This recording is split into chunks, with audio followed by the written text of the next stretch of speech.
Mes chers amis, ravi de vous retrouver sur cette chaîne YouTube où je vais vous poster une vidéo qui, j'espère, vous fera le plus grand bien. C'est juste le but de cette chaîne, c'est de vous faire du bien et de comprendre des choses, si vous n'avez toujours pas compris, que nous sommes dans un monde d'illusions. Aujourd'hui, c'est la connaissance de soi, la connaissance spirituelle, la connaissance divine et la connaissance terrestre. Nous sommes en plein dedans. Vous savez qu'on vit une période de fin d'un monde pour rentrer dans une période d'un nouveau monde. C'est un peu complexe pour beaucoup, mais il se trouve que tout est mis en œuvre pour que vous puissiez vous réveiller. Donc j'espère que c'est le cas. En tout cas, belle écoute et je vous dis à tout bientôt mes amis. Dans notre incarnation, il y a plusieurs connaissances. La connaissance de soi, la connaissance spirituelle, la connaissance divine et la connaissance terrestre. Et c'est par celle-là que nous allons commencer. La connaissance terrestre est la plus basique. Dès notre naissance, on nous apprend à lire, à écrire, on va à l'école pour apprendre avec des manuels, dont une très grande partie est fausse évidemment. On nous lave le cerveau avec des théories pour ne pas être différent. Alors on dit « Oh, comme celui-là est instruit, il a une bonne culture générale. » Mais est-ce que cela est suffisant pour l'âme ? Sur Terre, tout est illusoire et toutes ces connaissances vont satisfaire votre ego. Vous avez aussi les passionnés. Là, c'est différent. Ils mettent leur cœur dans leur tâche à accomplir et qui va émerveiller l'âme. La connaissance de soi est utile pour comprendre qui on est, comment les autres nous voient et la façon dont nous nous intégrons au monde. La connaissance de soi désigne la capacité à comprendre et à prendre conscience de ses propres pensées, émotions, comportements, valeurs, motivations et limites.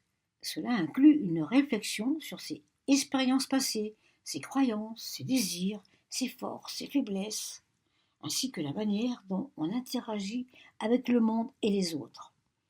Elle peut se manifester sous plusieurs formes. La connaissance de ses émotions, être capable d'identifier et de comprendre ses propres états émotionnels. La connaissance de ses valeurs, savoir ce qui est important pour soi et ce qui guide ses choix et ses actions. La connaissance de ses forces et de ses faiblesses, reconnaître ses compétences et ses limites. Et enfin, la connaissance de ses besoins et désirs, comprendre que l'on attend de soi-même et des autres. La connaissance spirituelle se réfère à la compréhension et à la prise de conscience des aspects non matériels de la vie, souvent liés à des dimensions profondes de l'existence, à la recherche de sens, de vérité, à la connexion avec le divin, l'univers ou l'âme. Elle dépasse la simple connaissance intellectuelle et touche à des aspects transcendants de la vie humaine. Cette forme de connaissance implique une exploration intérieure et souvent une quête pour comprendre la nature de l'être, du monde et de l'invisible. Voici quelques éléments qui peuvent caractériser la connaissance spirituelle. La connaissance de soi, profonde, puisqu'elle inclut la prise de conscience de son propre esprit, de son âme, de sa place dans l'univers et de son lien avec le divin. C'est une recherche d'une vérité intérieure, un chemin vers l'auto-réalisation. La recherche de sens et de vérité. La connaissance spirituelle est souvent liée à la quête de sens, plus profond que l'existence de la vie. La relation entre l'humain et l'univers, de la vie à la mort, cela implique une compréhension des lois spirituelles et universelles qui gouvernent le monde. L'expérience mythique, cela peut se produire à travers des pratiques spirituelles comme la méditation, la prière ou des états modifiés de conscience. La connexion à l'univers et aux autres, elle implique souvent un sentiment profond d'unité avec l'univers, la nature, l'humanité et le divin.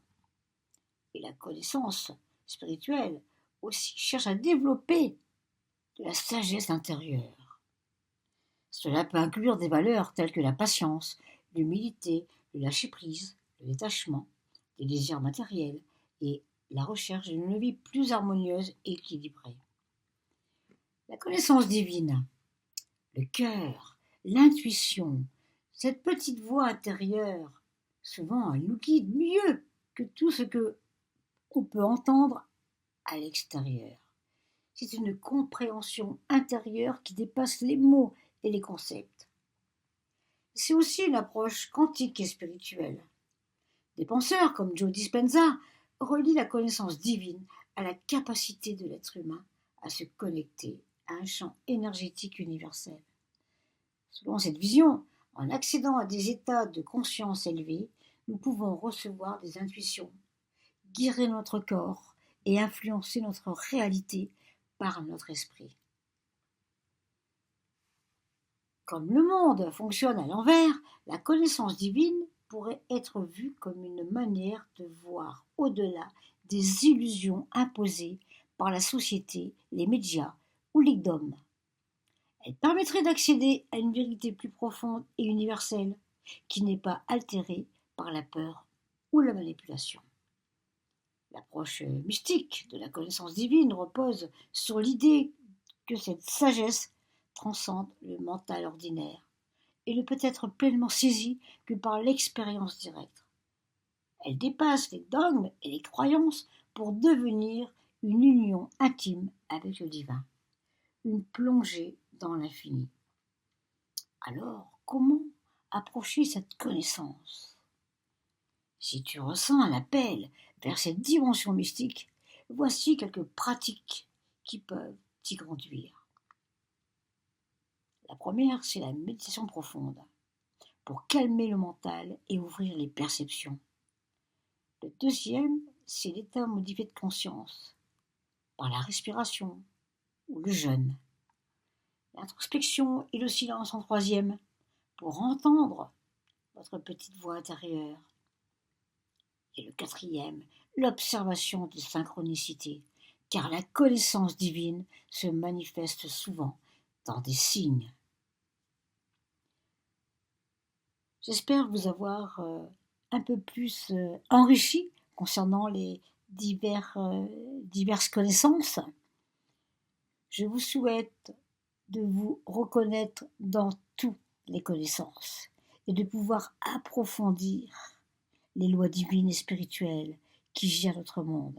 Elles sont indispensables. Et vous verrez que petit à petit, et au fil des années, et au fil des énergies qui changent, ces lois divines et spirituelles seront fondamentales. À très bientôt, mes amis.